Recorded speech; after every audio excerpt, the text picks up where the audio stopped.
Good morning, everyone. We are now streaming live. Our service is streaming live. This is the test run. We're going to be streaming our sermons and our church services live on Facebook now. So we're actually doing that right now. So later on, if you missed something or you nodded off, you can go back and catch what you missed there. So that'll be nice. Well, we're happy to have all of you here on this wonderful Sunday at Greystone Bible Church, and we're thankful that you all had an opportunity to come visit us. What was that family that came through here? Who were they? Steve Langdon. Langdon, the Langdon family. If you knew the Langdons, you missed them. They were coming through. They stopped over because they're on their way to Houston, Texas, and they thought they would stop over and say hey. And there was a whole slew of them. There was a whole gaggle or whatever you call them. I don't know. But they came in, nice people. And the youngest daughters helped me set up the live streaming thing because they're kids and they didn't know how to do that. So anyway, some of the announcements that we have here, hopefully you grabbed your bulletin. There's lots of stuff that's in there, but I wanted to point out just a few things that are there.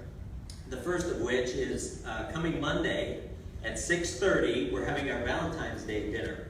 So hopefully you've got, you signed up on the little sign-up sheet that's on the podium outside the foyer. So you'll be able to sign up for that. We're just getting a kind of a head count.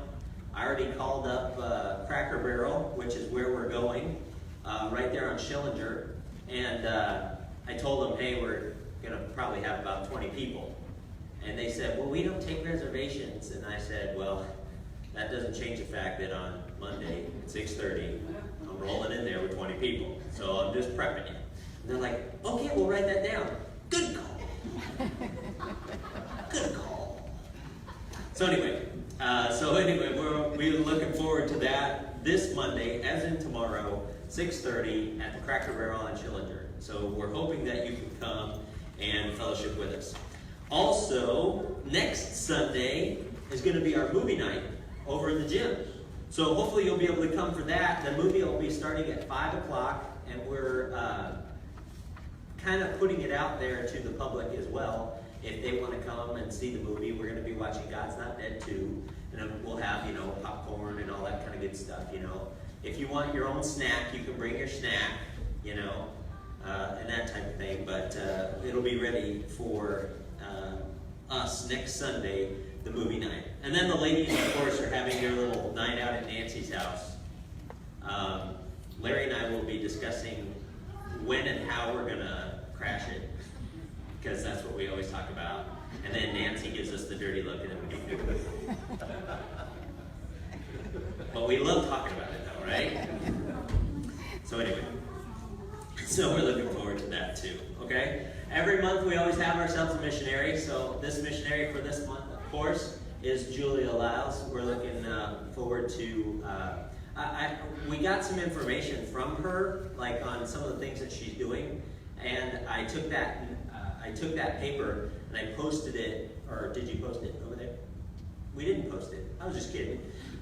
We probably will post it, maybe, on the missionary board over here, on the cork board over there. It was basically how she is, liking her time out there on the mission field. And she was like the bridesmaid to some family that kind of took her in and stuff, and she's really excited about that. So a little bit of personal stuff there. So it doesn't necessarily have much to do with the mission field, but more about her life there, which is kind of nice that she's getting along real well with the people out there. So we're very excited about that. Okay? Let's go to the Lord in prayer, and we'll start our service here. Dear Lord, thank you so much for this chance that we have to gather together here in this wonderful place.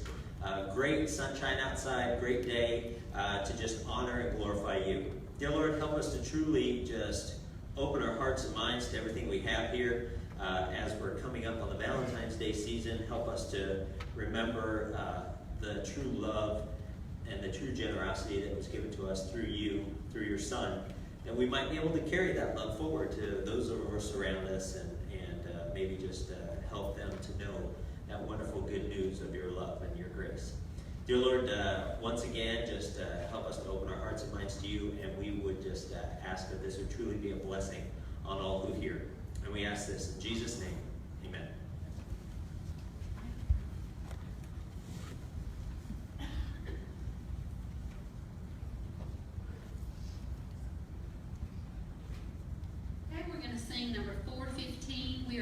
Be God's People, verses 1 and 2. It's a familiar tune to different words.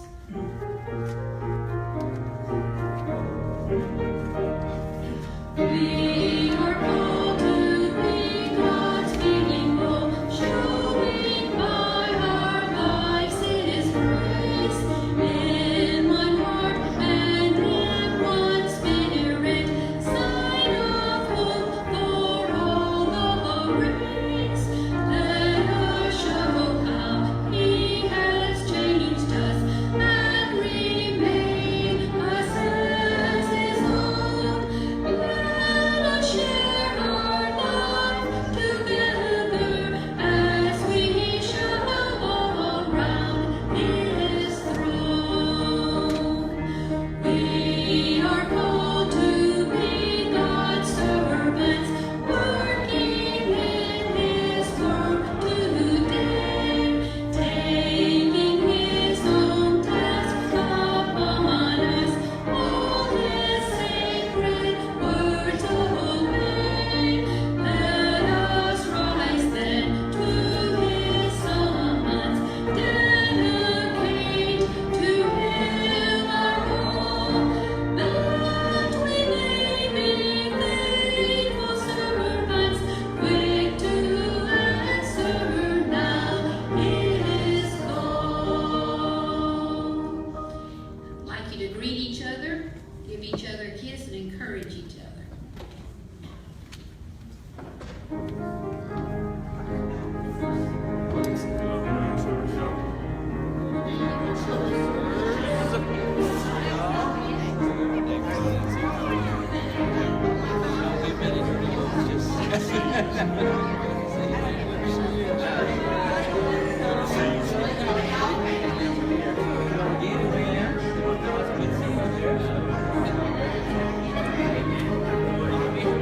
Mr. Harrison, is that right? Yes. Don, I met you. I didn't know who you were when you came in, but Barry said you were a friend of his there. Yes, I went known Barry almost 30 years. He said you always worked together. Good to meet you. Good to have you here.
Okay, if you'll have a seat, we'll begin our next song.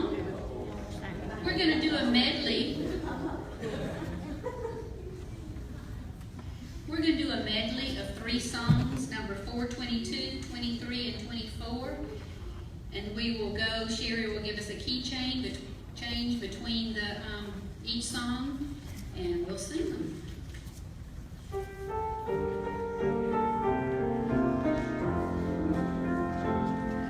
I love you with the love of the Lord. Yes, I love you with the love of the Lord.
Okay.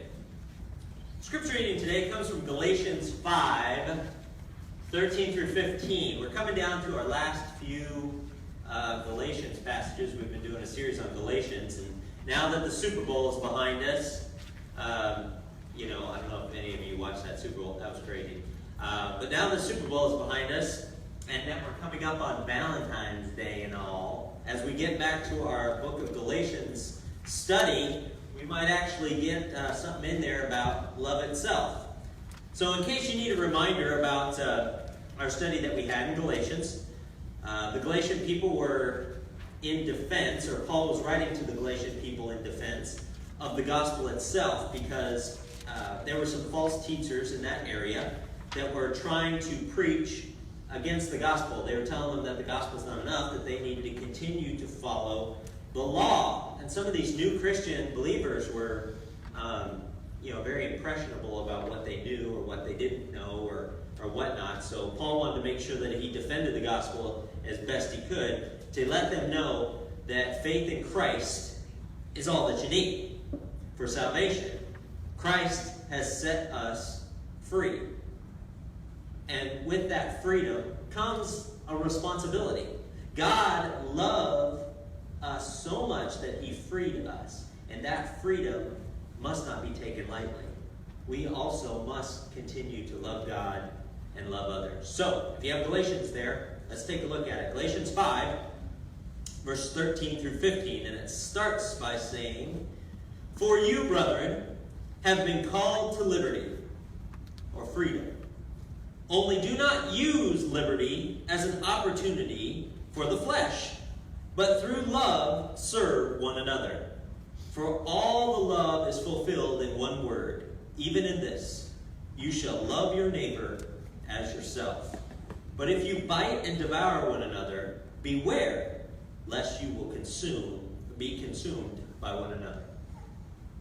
Now let's go to our gentlemen and invite them to come forward to receive our offering, if you would.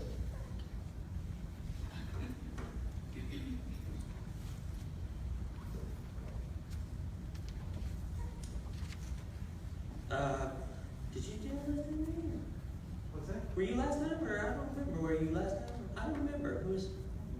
You want to arm wrestle it out and see who prays? Or Barry, you want to? I'll do it. Oh, thank you, sir. Thank you, sir. Gracious Heavenly Father, Lord, we come to you again, thanking you and praising you, Father, for the way you love us and the way that you bless us. Father, but most of all, we thank you for your Son, the Lord Jesus Christ. Father, for the sacrifice that he made that we might have eternal life. And Father, because of what Christ did for us, I pray, Father, that as we live our lives, as others see us, that they might see Christ living in and through us. Father, for Pastor Glenn this morning, as he opened your word, again, that we would open our hearts. Father, that we would take your word in. That, Father, that we would live your word. Father, that we would give it out to those that we come in contact with each and every day. As we come to this part of our service, pray that you would take these gifts and these offerings, that they would be used for your honor and your glory. Pray these things in the precious and holy name of Jesus Christ, our Savior. Amen.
Good job, Kylie. Come on. It's junior church, come on. All right. You guys have seen, I don't know if you've seen this or not, but they're coming out with a new Beauty and the Beast movie.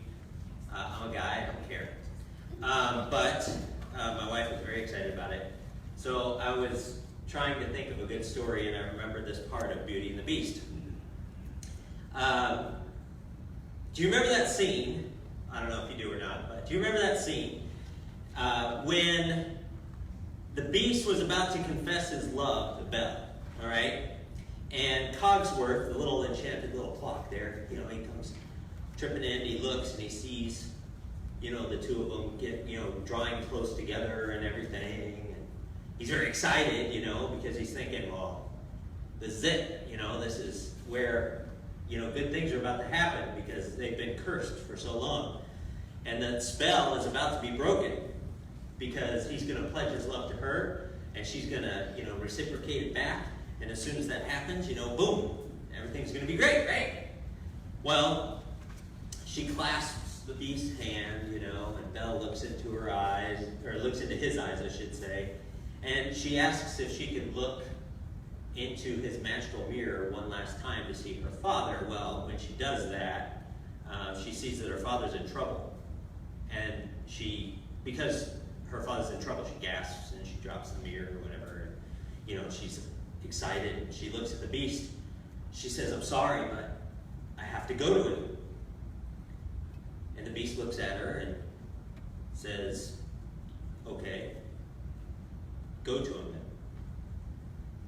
And he let her go. And those 4 words spoke volumes as to how he felt, because Cogsworth, the little clock, he comes bouncing in there in a few minutes, and he's all excited, waiting, breathless with anticipation, waiting for this curse to be broken, and he wants to get all the gory details, how's everything going? He actually says, things must be going swimmingly, is what he said. And all hope vanished into thin air as soon as he heard what really happened. The Beast looked at him and said, "I let her go."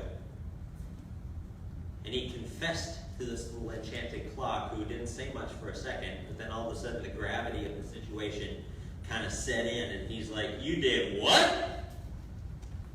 Well, can you imagine the impact of the Beast's confession? He didn't just let her go. He plunged his kingdom into a whole nother season of being cursed. And he let the one hope, the one last glimmer of hope, slip through his fingers as he was able to have that one time, that one opportunity to find true love, and he forfeited it because of that love. He said, "You did what?" And the Beast responded, "I had to. I love her."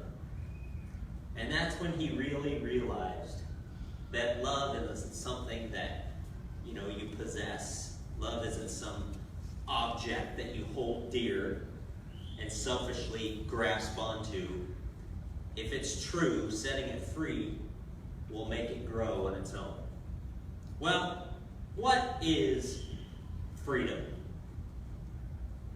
The title of our sermon is Free to Love. What is freedom? Freedom is power, right? Freedom is power to make choices, make your own decisions. That's what freedom is. I have freedom so I can do what I want, right? We know a bit about freedom in this country. Say what you want about America, but it's still the freest country that I know. We have lots of freedoms in this country that I think we even take for granted, that we've lived in it for so long that we just don't think that they're that special, but they truly are. There are parts of the world where they don't get to make their own decisions like we do here in America. There are places in the world where you don't get to choose who will provide you health care. You're just forced to take it. And there are places in this world where you don't get to choose your occupation.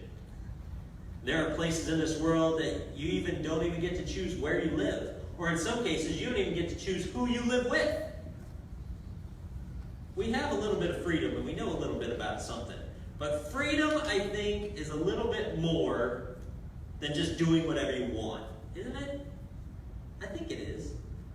Since you're not the only person in the universe, you must consider, or you must include, other equally free people in your thought process. As you exercise your freedom, you can't forget that there's other free people roaming around right next to you. Okay? Have you ever heard freedom defined like this? You have the freedom to do whatever you want as long as you don't interfere with somebody else's freedom in the process. You ever heard it phrased like that? Well, that's kind of eye-opening because it's kind of true. Freedom seems to have a catch. You know, freedom seems to be, I can go do whatever I want. But it seems to have a little bit of a catch here because I might actually have some responsibility in the freedom that I have. You know, I was trying to think of an example, and I'm a nerd.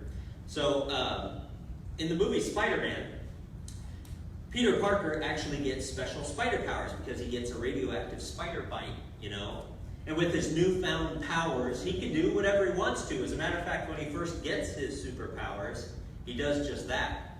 He does whatever he wants. As a matter of fact, if you read the comic books, you realize that he actually becomes a wrestler when he first gets his spider powers. He sees this wrestling match where he can win money. So he makes a costume, puts a hood over his face, and he goes and wrestles these people and obviously beats them because he's way stronger than they are. And he gets that idea he could do whatever he wanted to. But his whole life, his Uncle Ben told him one specific phrase that stuck with him. He said, with great power comes great responsibility. And that became the driving force and the anthem of his whole life. And I think that's true in freedom. You know, your freedom comes with a touch of responsibility. With your freedom comes the acceptance of the consequences that we make and the choices that we make in that freedom. Every choice that we make has a consequence, good or bad. And some of those choices that we make can actually end up limiting the choices that we continue to have. Sometimes we make one choice, one decision, and then you find out once that decision is on the other side of it, once we've made that choice and it's done in the past, that decision can now limit the choices that we have in the future. It can limit what we do next. I'll give you an example. It's kind of like baking. I tried to think of a good one. Here's baking as a good example. Each ingredient that you use when you bake is valuable all by itself. Just like every decision we make is valuable all by its little self. All right? And each ingredient is also important to each other. Because those decisions, if they are interwoven together, or those ingredients are interwoven together, can make something greater than itself. If they're interwoven, they can make something better or greater than just that one little ingredient or that one little decision. But you must have all the ingredients to make what you need. You must think out all of your choices and consequences before you start baking. Say you start baking a cake, for example. Okay? You need eggs, butter, flour, sugar, all the other ingredients that you're going to make, right? So you get some of that stuff out, you start making it. Take the flour and the sugar, you dump that in, you mix it together, and then you dump in the milk and you mix that together.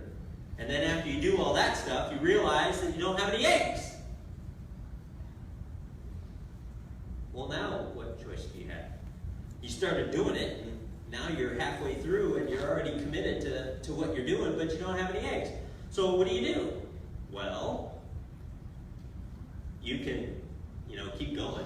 You can just put all the rest of the ingredients in there and hope that it turns out all right, although you know it's not going to be as it should.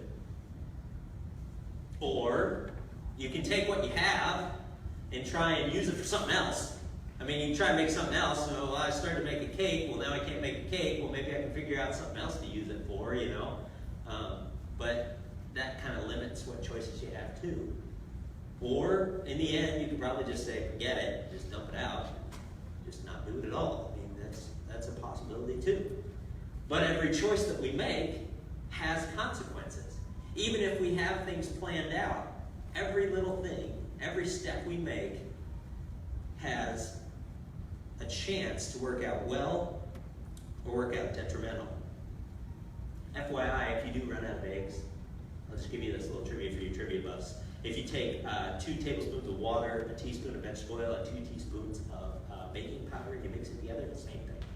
Okay, but the point that I'm trying to make here is that what does freedom and love have to do with each other? What does it mean to be freed to love? That's what we're going to talk about.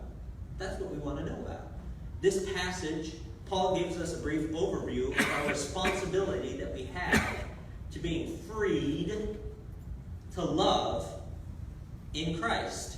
So let's break it down per verse. If you're looking at your outline that we have here, I kind of broke it down a little bit per verse so that you can kind of see where I'm going with this and where I'm going, because it's in different stages, especially the first verse. If you look in Galatians 5:13, hopefully you're still there. You're going to need to leave your finger there because we're going to kind of bounce in between there and some other verses, mostly in Romans.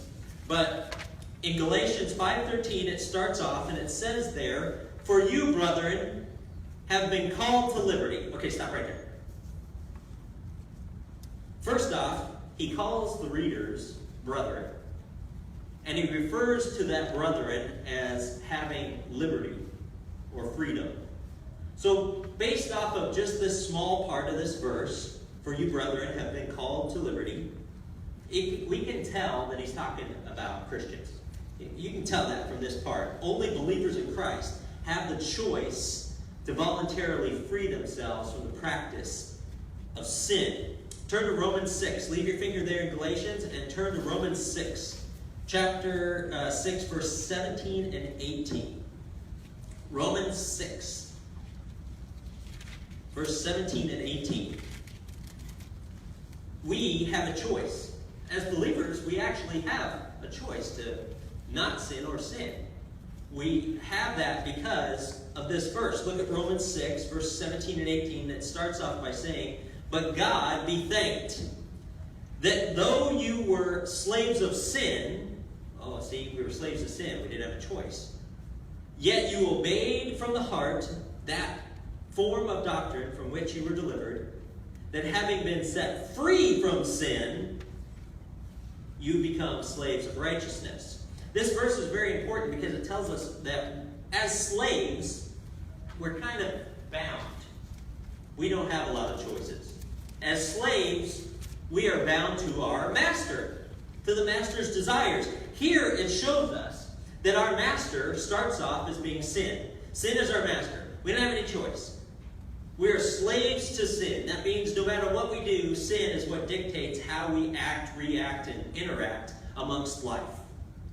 Sin is what we do. Now, we may not think to ourselves, well, I'm just going to go out and do some sinning. Of course we don't think that. But everything that we do revolves around that sin.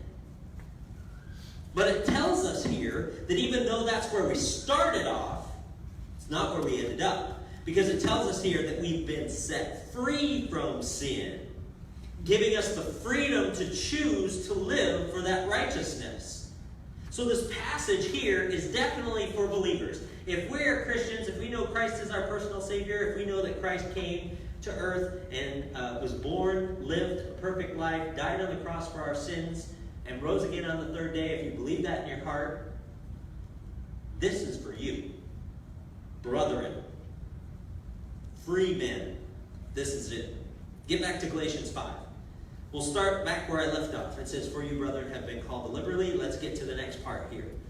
"Only do not use liberty or freedom as an opportunity for the flesh." Now, Paul is talking here, and he's telling you, he's warning you. He says there's a danger here. Now, freedom sounds great. You know, oh, I can do what I want. We talked about what freedom is. Freedom's power. Freedom's power of choice, right? I can do what I want. But there's a danger here.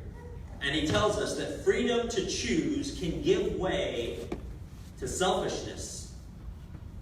Paul warns us about that selfishness. He says that don't use your freedom, don't use your liberty as an opportunity for the flesh. Now, he knows that the flesh, our flesh, is weak. He knows our flesh is selfish. He knows that all our flesh cares about is our flesh. Our flesh is very self-centered. If you turn back to Romans, turn to Romans 8, if you would. And we're going to hear a little bit about the flesh and the sin that controls it. Romans chapter 8. Hopefully you were in Romans 6. You would just go a couple chapters forward. Romans 8, verse 3. Now, follow along. I'm going to read just a little bit different translation than I normally read, but you'll be able to follow along with it. Starting in verse 3 of chapter 8 of Romans, it says, "For God has done what the law, weakened by the flesh, could not do, by sending his own Son in the likeness of sinful flesh, and to deal with sin. He condemns sin in the flesh." Paul's not beating around the bush here when he states this. Paul is outright saying that the effectiveness of God's love, listen to this carefully, the effectiveness of God's love can literally be weakened by our own flesh, our own desires. The effectiveness of God's love can do anything. God's love saved a sinner just like me. There's a song in there somewhere. God's love saved me. And yet, it can be weakened by my selfishness. But God's love can prevail. That's the upside to this right here. Because we have a model. We have an example.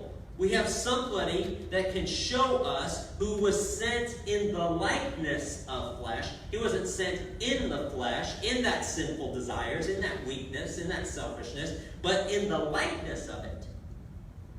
We have a model that has the ability to show us how to live without that sinful desire. That model, of course, is who? Jesus Christ. He lived in the flesh. He lived in the likeness of sin without sin. Wow. That became our example. That's the gold standard right there. You know? How am I supposed to do what I can do for God and still live in this world as everything presses in on me and stuff? Well, Jesus did it. He's not saying, go ahead and do it. I don't know. I've never really done it myself, but go ahead. No. He's saying, I sent Jesus to do the very thing that you're doing. He grew up in the modest of terms and became the model for you. He becomes our example. And that takes us to the last part of Galatians 5:13. Hopefully you still got your finger there. Flip it back. The third part, or the last part of Galatians 5:13 says, "But through love, serve one another." That is the description of the example that we're supposed to live after. I'll give you another one. Everybody at State University knew that Donner Hall had the best parties. A lot of people came from all over to go to school there just so they could go to Donner Hall, just so they could be part of those parties. All night dancing, beer guzzling attracted large crowds all weekend long. Especially the notorious second floor. By midnight, every Friday and Saturday, the entire second floor was 3 inches deep in smashed beer cans, empty wine bottles, and stale potato chips. As far as the eye could see on the second floor. But by 7 a.m. the next morning, on Monday, all the garbage was removed. Everybody was there, could see that all the little janitors would come out all throughout the night and clean up all the little things. And all of a sudden, every morning, 7 a.m. on Monday, everything was gone. Early one Saturday morning, though, there was this guy, his name was Chris, and he was still hungover from the last night's party, and he was stumbling out of his bed, and he was heading for the bathroom. And as he's walking to the bathroom, he saw that, the carpets had been freshly vacuumed and cleaned, and he's kind of thinking to himself, muttering to himself, oh, the janitors must have got here early to take care of the mess like they always do, But as he gets to the bathroom, he realizes that not all the mess is gone yet, because as soon as he walks into the bathroom, he can smell that there's still, vomit all over the floors and stuff like that. And he realizes that the janitors haven't gotten quite that far. But as he starts to walk into the restroom, he sees that there is a janitor there with mop in hand, getting ready to mop up that last bit of garbage and mess that had been left over from the night before. And as soon as he saw that, he thought to himself, I'm glad this janitor's doing this, man, because I wouldn't want to do this. This is awful, I'm glad he's doing it, not me. And at the sound of Chris walking into the bathroom, the person with the mop kind of stuck his head out around the corner to see who was there. And Chris was able to see who the janitor was. The janitor was a kid named Marcos. Marcos was Chris's next door neighbor. Marcos, man, what are you doing? Chris looks at him. What are you doing, man? Marcos says, I'm cleaning up. Why? I mean, you weren't even at the party last night. Why are you here cleaning up? Marcos says, because I'm here to help you guys to make sure that everything's clean. But why? You don't even take part in the stuff that we do. And he says, that's right, because I'm a Christian. No janitor ever cared enough to go to Donner Hall on the second floor to clean up after these kids' parties, but Marco did it every single week. Marco was a model of servant leadership, and that servant leadership is a pattern that he got from Jesus himself. It's not much to choose not to go to the party. Marcos chose not to go to the party. He chose not to participate in that.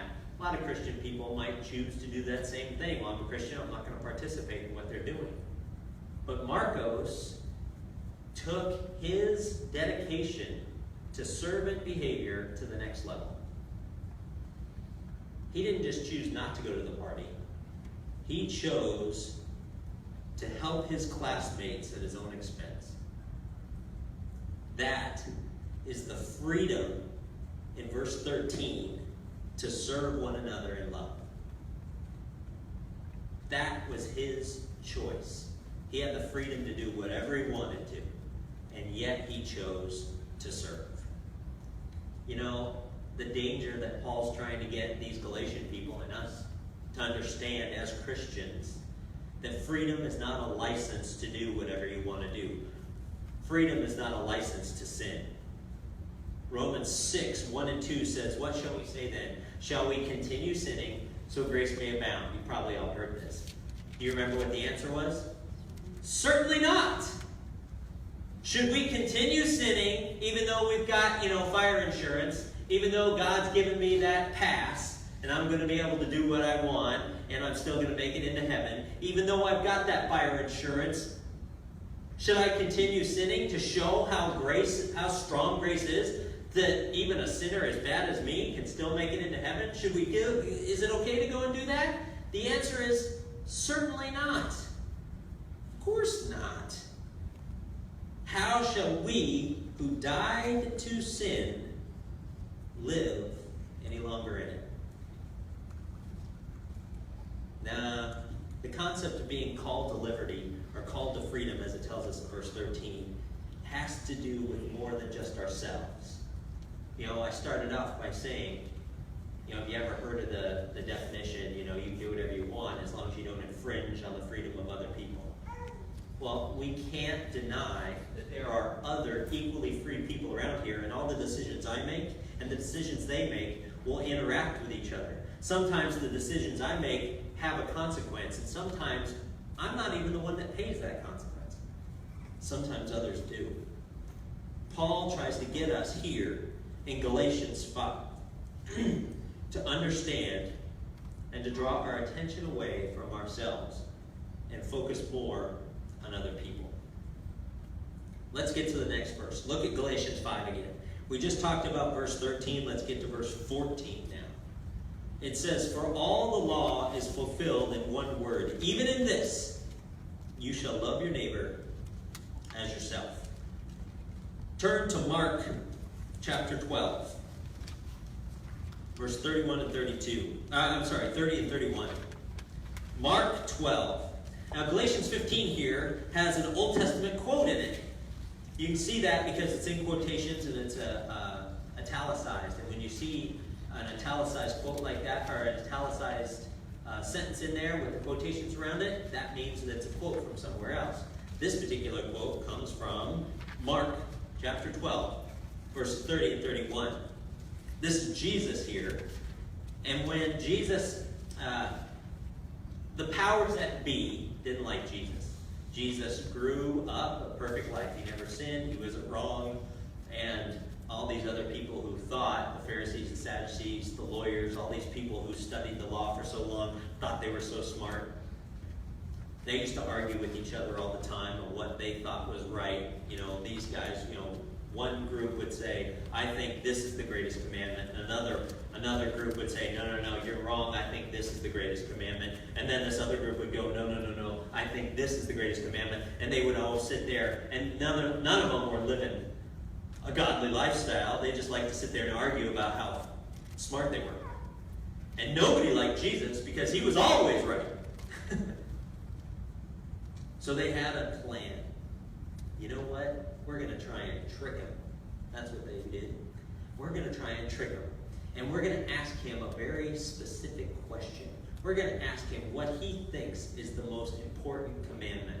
Because when he says, whatever he says, somebody may agree with him, but a lot of people won't. Whatever he says, somebody's going to disagree with him. And if somebody disagrees with him, then we can rally those people up and be against Jesus. That's what they're trying to trick him. So here Jesus is talking here, Mark chapter 12, starting in verse 30. And they ask Jesus, what's the greatest commandment? He says here, "You shall love your Lord God with all your heart, with all your soul, with all your mind, and with all your strength. This is the first commandment." He throws it out there. You want to know what the greatest one is? I'll tell you. Love God. Kind of hard to argue with that, isn't it? But he doesn't stop there. In verse 31, he says, "And the second," because he wants to make sure those two are tied together, "and the second like it is this." Here's your quote. "You shall love your neighbor as yourself. There is no other commandment greater than these." Not this, these. These two verses right here from Jesus himself tells me something very important. It shows us that loving God and loving others are virtually the same thing. They're virtually the same thing. Here, freedom and selfishness are completely opposite of each other. Freedom and selfishness are as far as the east from the west. Because here he's saying, if you've got the freedom, use it to love. Love me and love your neighbor. And he shows here and he states here that they're almost identical. How can you do one without the other? Because he says that there are no other commandments greater than these. If you continue reading on to this passage, you'll see how that just made them more mad because he was right again, and that's just frustrating. But maybe for another time. So we're called here. We're called to be free by the love of Christ. And we are responsible to love other people. Well, Paul warned us once, and he's still got one more last warning for us. Because even though we're trying to get over our selfishness, he knows that there's a possibility that might happen. If you look at Galatians 5, verse 15, he knows how selfishness can affect and infect our hearts as well. And he says, "But if you bite and devour one another, beware lest you will be consumed by one another." Turn to Philippians chapter 2, if you would. Turn to Philippians chapter 2. This passage in Galatians is awesome because it says, don't bite and devour one another. Don't sit there and, gnaw on somebody or sit there and gripe at somebody. Beware, because you will be consumed by one another. Have you ever been in an argument and the argument was simple, right? It was something simple. And pretty soon, it develops into something so big and so huge. You ever, something just simple. "Hey, can you pass me the remote to the TV?" And then the person says, "Well, it's sitting right there. I know, but I can't reach it." "Well, I can't reach it either. Why don't you go get it?" "Well, you're closer to it." "Well, just because I'm closer to it doesn't mean I can get up just as easy as you can get up. Why don't you get up? If I have to get up, why don't you get up?" And then pretty soon, "Well, I usually get up to get it, but I thought it'd be nice for you to get up off of your duff and do it this time." "Well, I always get up. You never get up. You're always sitting on this couch." And then pretty soon, oh my goodness, it's out of control, right? You just wanted to change the channel. You were tired of watching that commercial 5 times in a row. And you just got crazy, right? This is what it's talking about here. You start off with those little things that you need to be aware. Because if you don't watch out, your selfishness can consume the people around you, and their selfishness will consume you. Pretty soon it gets so huge, you sometimes even forget what you were fighting about in the first place. You know what I mean? Pretty soon, well, your mom and your dad, blah, blah, blah, you're yelling at each other just because you want to change the channel. Gets crazy, right? Well, that's what we're talking about here. Philippians 2. Starting in verse 3 and 4 here. Philippians 2, 3 and 4, it says, "Let nothing be done through selfish ambition or conceit, but in lowliness of mind, let each esteem others better than himself. Let each of you look out not only for his own interests, but also for the interests of others." If we were able to put others first in our decisions before we put us first in our decisions, we might be able to avoid what Paul is warning us about, devouring one another. If we thought to ourselves, maybe I could get up and get the remote just in case we might want to watch something else, and I'll have it close to me. Or you could say, maybe I'll go get it and I'll give it to them so they'll have it in case they want to watch something. Instead of, how about you get up and go get it yourself? See, there's a difference there. The attitude of the choice of your freedom. You have the freedom to make that choice, but here it's encouraging you to not put yourself first, but esteem others better than you would esteem yourself. It tells us here to look out for the interests of others, not just for our own interests. We have that freedom. And God is calling us here. Paul is demanding it from us here, and he's warning against us here that we should be free to love, not be selfish. Our shining example, once again, of the greatest love that has ever been displayed to mankind was the sacrifice that Christ made on the cross. He loved us so much that he gave up heaven. You know what? I was trying to think back of the one place that I thought was the closest to what I would consider to be heaven. I think it was our honeymoon when we went to Hawaii. Oh my goodness! If I moved to Hawaii, you'd never see me again. because I would not leave. It's amazing. We went, we stayed in this wonderful hotel. It was right on the beach. You look out your window, you're overlooking the beach, you're overlooking the waves and stuff coming in. There was, of course, life there. You think life here is a little laid back. Oh my goodness. In Hawaii, you're just kind of hanging out, doing your thing, going, hey, what are we going to do? I don't know. Let's do this. Okay, great. Let's do it. You know what I mean? It is amazing. We had, there was an Outback, I remember there was an Outback Steakhouse. That was literally like a block, maybe not even a block away from us. And we'd walk over there and have dinner. I mean, because you could. It's just so beautiful out. The weather's so great, and palm trees, and wind, nice breeze and stuff. You just walk over there, have some dinner, walk back. It was amazing. And when I came back from Hawaii back to my real life, it wasn't as much fun. Being there was great. Hanging out there was awesome. We went horseback riding and snorkeling, and we went on a dinner cruise, and we did all kinds of cool stuff. It was great. It was amazing. Coming back to my real life, not so great. My real life is all right. Well, imagine the greatest place that you could ever conceive. That's where Jesus was, and he gave it up to be in a place that's not so great. But he did it for me.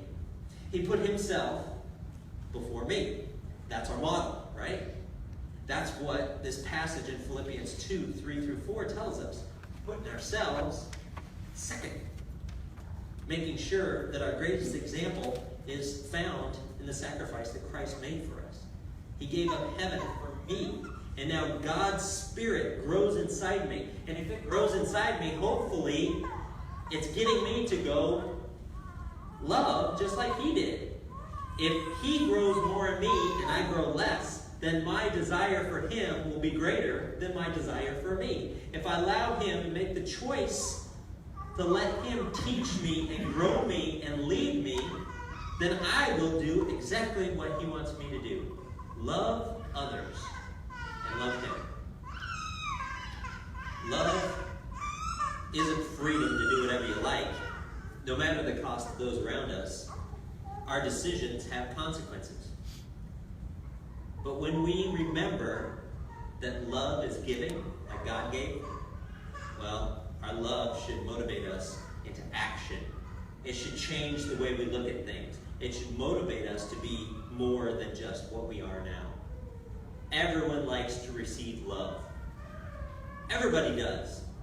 But the best way to enjoy it, the best way to enjoy love in your life is to give it. To watch the smile on somebody else's face as you love them.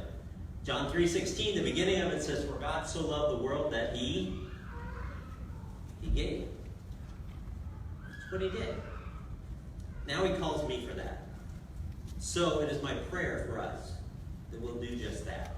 We're free. But we're free to love. And it is my hope and my desire, my prayer, that we'll be able to follow God's lead. We will be able to live and love today. Let's pray. Dear Lord, thank you so much for this chance that we have to gather together here to look at your word, to understand that freedom is not freedom that you have provided for us, freedom that you have given us through the sacrifice of your Son, freedom to be calling upon you right now, freedom to pray to you and call you Father. That freedom does not give me the license to do whatever I want. Instead, we are free to love as you love. See, before we were slaves, slaves of sin, slaves to our flesh, slaves to our own desires, but now you have made us free to choose something different, to choose something better. And you've given us that chance to honor and glorify you by loving as you loved. Dear Lord, help us to have that giving, loving heart. Your word says that you loved us so much that you gave. Help that to be our anthem. Help that to be our model. Help that to be our example as we go forth into the world, into our lives, that we'll love and give give up our own selfish desires. Live and love today. And we ask these things in Jesus' precious name. Amen. All right. Karen is doing, I don't have an insert. I never had an insert. Oh, I know, I'll do the, we are going to sing For God So Loved the World, and it's just one verse, okay? So just follow along up here. Me too.